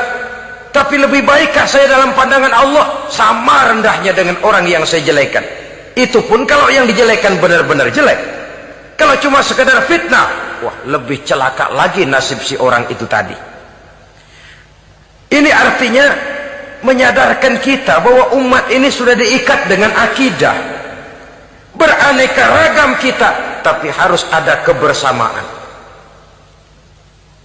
Berbeda kita, tapi harus satu. Sebagai satu ummatan wahidah, satu umat yang satu. Oleh sebab itu, persamaannya lah yang harus kita angkat ke permukaan, bukan perbedaannya yang kita perbesar. Sudah datang waktunya umat Islam bangun dari tidurnya, jangan lagi dibuai oleh irama mayoritas. Sudah lewat masanya kita bertengkar karena persoalan-persoalan kecil yang tidak prinsip. Sudah datang waktunya umat Islam bersatu, menyusun saf yang lebih lurus oleh karena ia dihadapkan kepada tantangan-tantangan yang tidak semakin ringan. Kalau kita bertengkar dengan kita, kalau kita saling mencaci sesama kita, bukankah Yahudi tepuk tangan? Bukankah Nasrani menari-nari? Bukankah pihak ketiga akan menangguk di air keruh? Dan kerugian akan terpulang kepada kita semua. Tapi inilah realita, bahwa yang kita hadapi ini sesungguhnya musuh kita di luar kita, bukan di dalam kita. Apakah itu kemiskinan, kebodohan, maksiat, munkarat, ketidakadilan, kezaliman, kesewenang-wenangan, dan lain sebagainya. Yang musuh jadikan musuh, yang teman mari kita rangkul. Jangan terbalik, teman dimusuhi, musuh malah dirangkul. Maka berpesta poralah musuh-musuh Islam ini. Saudara-saudara kaum muslimin rahimakumullah, Nabi memperingatkan dengan tegas, wa iza tasabat ummati saqatat min ainillah. Jikalau umatku sudah saling mencaci maki, sudah saling berbantah-bantahan, jatuhlah mereka dalam pandangan Allah. Satu ayat menjelaskan, jangan sebagian kamu meremehkan, yaskhar, mengecilkan, menganggap enteng orang lain. Boleh jadi yang dihina, diremehkan, dianggap enteng itu nilainya lebih bagus daripada yang menganggap enteng. Dan hakikat segala sesuatu itu cuma kembali kepada Allah. Di sanalah penilaian finalnya.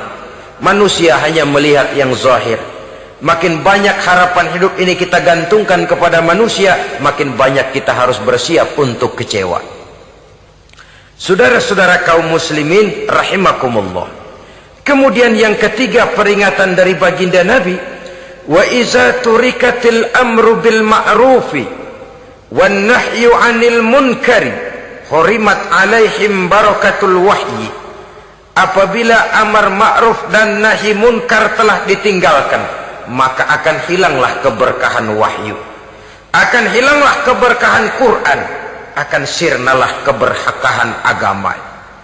Amar ma'ruf dan nahi munkar ditinggalkan, artinya di tengah masyarakat sudah tidak ada lagi yang menyerukan ini baik, ini tidak baik, ini halal, itu haram. Mari kita sholat, mari makmurkan taklim, santuni yatim piatu, makmurkan masjid. Seruan ke arah itu tidak lagi terdengar. Sementara tinggalkan judi, tinggalkan minuman keras, jauhi zina, seruan semacam itu pun tidak lagi terdengar. Maka hilanglah keberkahan wahyu itu. Karena amar ma'ruf dan nahi munkar merupakan bagian daripada ajaran agama kita. Menjadi sponsor dari segala macam kebajikan dan menjadi penghalang daripada segala macam kemunkaran sesuai dengan batas kemampuan yang kita miliki masing-masing. Nah, saya kembali kepada persoalan pokok di awal pembicaraan tadi. Bagaimana jalan keluarnya? Jalan keluarnya tidak lain adalah upaya. Bagaimana kegiatan yang sifatnya fisik material ini diimbangi dengan kegiatan yang bersifat mental spiritual. Upaya menghidupkan majelis-majelis taklim, upaya memakmurkan masjid-masjid sebagai laboratorium rohani untuk mewujudkan keseimbangan dalam pola pikir yang akan berlanjut dalam gerak hidup yang kemudian akan tertuang dalam segala perbuatan manusia. Apabila sudah terwujud kepincangan dalam pola pikir, akan pincanglah caranya bertindak dan berbuat, akan pincanglah pandangan hidupnya, akan pincanglah orientasinya di dalam kehidupan ini. Oleh karena itu, Islam dalam berbagai aspek kehidupan mengajarkan sistem keseimbangan. Mencari harta boleh, tapi tidak boleh keluar dalam kerangka fastabiqul khairat. Berlomba-lomba silahkan, tapi untuk kebaikan. Bukan untuk bermegah-megah, bukan untuk menumbuhkan gengsi, bukan untuk meninggikan prestise dan harga diri, tapi fastabiqul khairat, berlomba-lomba di dalam mengejar kebajikan, di dalam menyebarkan kebaikan. Bukan sekedar berlomba-lomba, tapi tolong menolong, bantu membantu. Ta'awanu 'alal birri wat taqwa wa la ta'awanu 'alal ismi wal udwan. Bertolong-tolonganlah kamu di dalam kebaikan dan takwa, jangan bertolong-tolongan di dalam perbuatan dosa dan permusuhan. Kerjasama di dalam kebaikan, kerjasama di dalam ketakwaan. Ada satu contoh yang menarik bahwa umat Islam di dalam ia menjalin kebersamaan itu harus seperti orang main sepak bola. Saudara lihat, orang main sepak bola, kalau pertandingan belum dimulai, silahkan kumpul di luar lapangan, atur strategi yang baik. Tapi kalau pertandingan sudah dimulai, turun ke lapangan hijau, jangan kumpul terus. Masa ada sepak bola gotong royong, groyok ke sana, groyok ke sini, ya kalah terus. Harus ada yang jadi penyerang tengah, kan begitu toh sepak bola. Harus ada yang jadi kiri luar, kanan dalam, striker, back, penjaga gawang. Yang penting kerjasama, teamwork, lalu mampu menciptakan operan-operan. Yang jadi back jangan ngiri sama yang jadi penyerang tengah. Jangan hasut, sebab bagaimanapun juga andai kata si penyerang tengah berhasil menjaringkan bola ke gawang lawan, kan kemenangan bukan kemenangan satu orang, kemenangan satu kesebelasan, kemenangan satu tim. Ini yang sering terjadi, back ngiri sama penjaga gawang, lalu penjaga gawang ngiri sama penyerang tengah, penyerang tengah ngiri sama kiri luar. Ya kapan mau menggolkan ke gawang lawan? Kita ini satu kesebelasan, posisi boleh berbeda. Umat Islam itu harus ada yang jadi camat, lurah, bupati, gubernur, menteri, jadi jenderal, jadi konglomerat, jadi pengusaha, jadi teknokrat. Yang penting kerjasama, teamwork, mampu menciptakan operan-operan yang akurat. Diego Armando Maradona, enggak pakai dia, enggak. Itu katanya maha bintang, gagah, hebat, bintang lapangan hijau. Kapan Maradona hebat? Kalau ditunjang oleh 10 temannya yang lain, merupakan satu kesebelasan.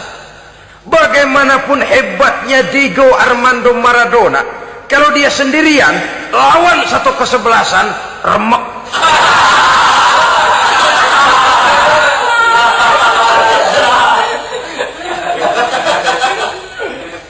Dia hebat, dia jenius, dia maha bintang karena dapat operan dari teman-temannya. Bukan jegalan, operan. Jadi oleh sebab itu bagaimana kita menciptakan operan-operan akurat yang akan melahirkan kebersamaan di tengah-tengah umat. Artinya satu contoh saja, misalnya seorang pengusaha besar, oleh karena kesibukannya di dunia bisnis, tidak perlu jadi ketua pembangunan musola. Tapi kalau ada musola belum selesai, operan. Operannya itu yang penting. Apa yang dioper itu? Semen, apa batu kali, apa besi? Yang penting operan.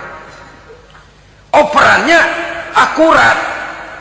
Kadang-kadang ada terjadi juga frustasi ngelihat lawan kesebelasannya terlalu kuat, ngoper ke gawang sendiri. Jebol.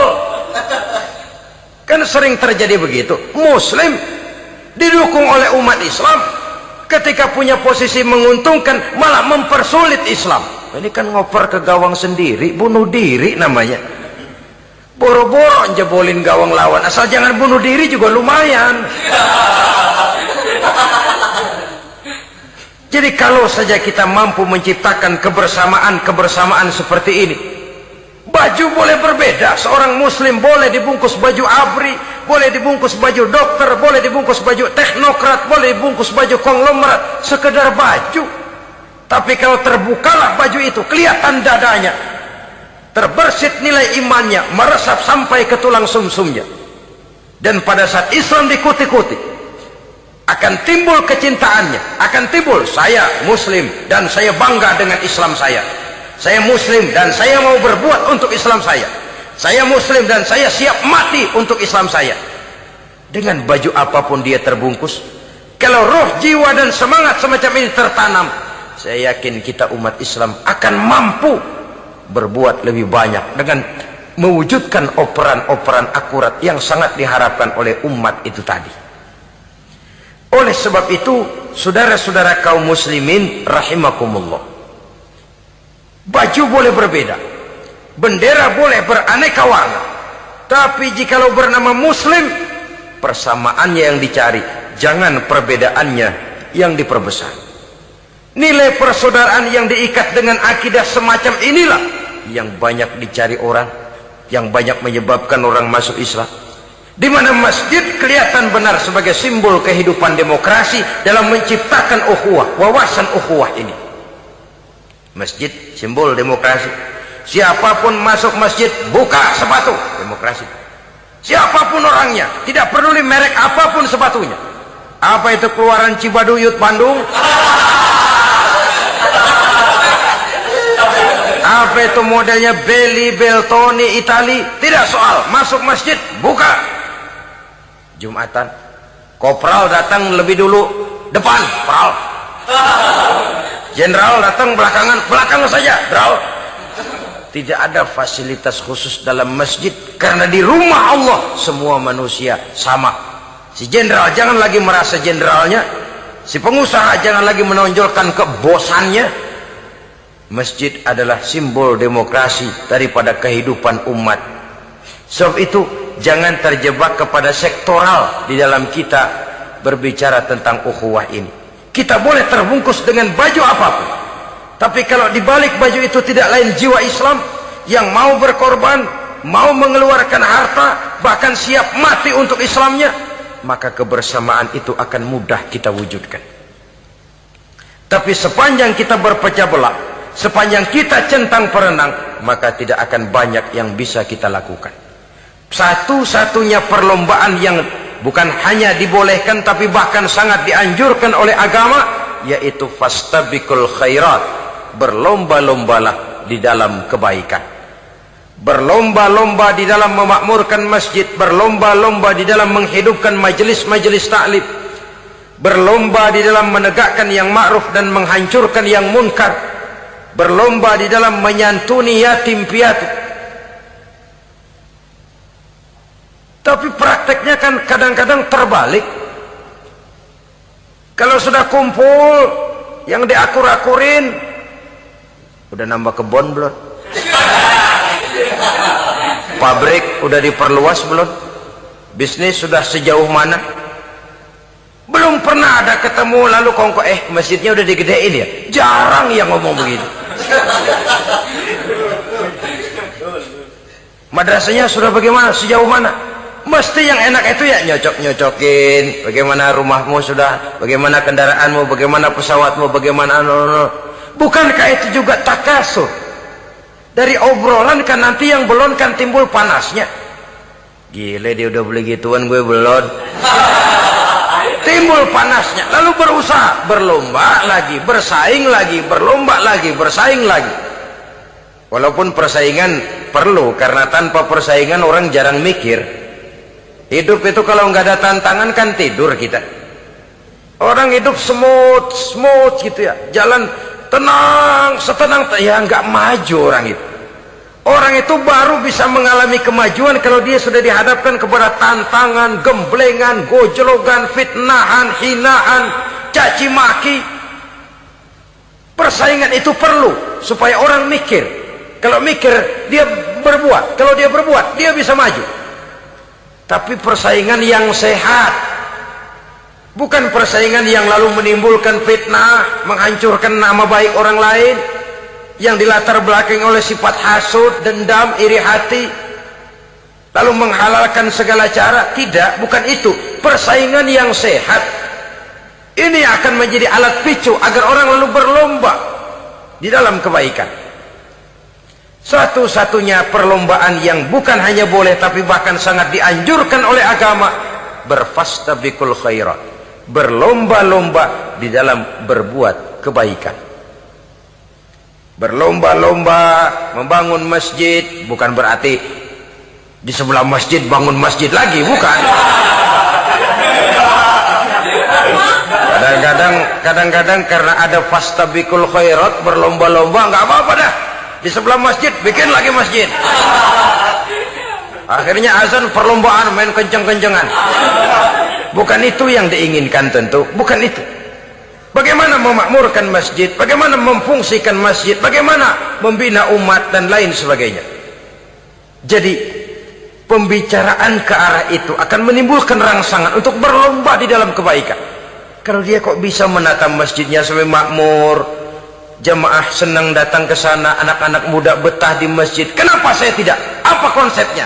Nah, ini kan berlomba, tapi berlomba dalam kebaikan. Kalau dia bisa menghimpun anak-anak muda lalu diarahkan kepada jalan yang positif, kenapa saya tidak bisa? Dia punya potensi yang saya juga punya.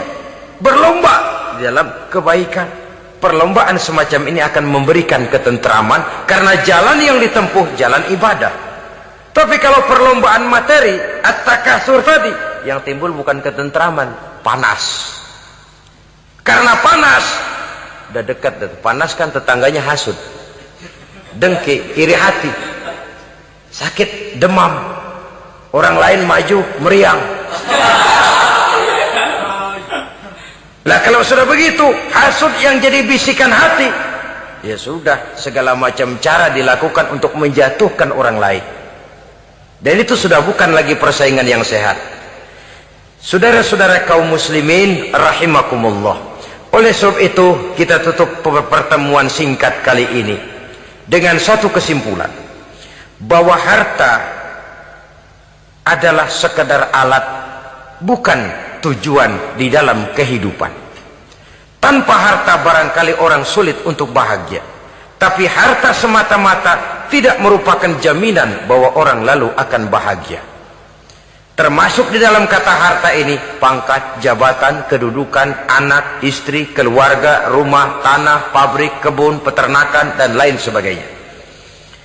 Perlombaan yang dianjurkan di dalam agama adalah perlombaan untuk berbuat kebaikan. Maka masalahnya sekarang, bagaimana kita memanfaatkan harta ini untuk sebanyak-banyak kebaikan yang bisa kita lakukan. Semoga kita mampu melakukannya dan kita tidak termasuk dalam orang-orang yang celaka yang lantaran bermegah-megah dengan kesenangan dunia saja. Terima kasih atas segala perhatian, mohon maaf atas segala kekurangan. Usikum wa nafsi bitaqwallah. Wassalamu alaikum warahmatullahi wabarakatuh.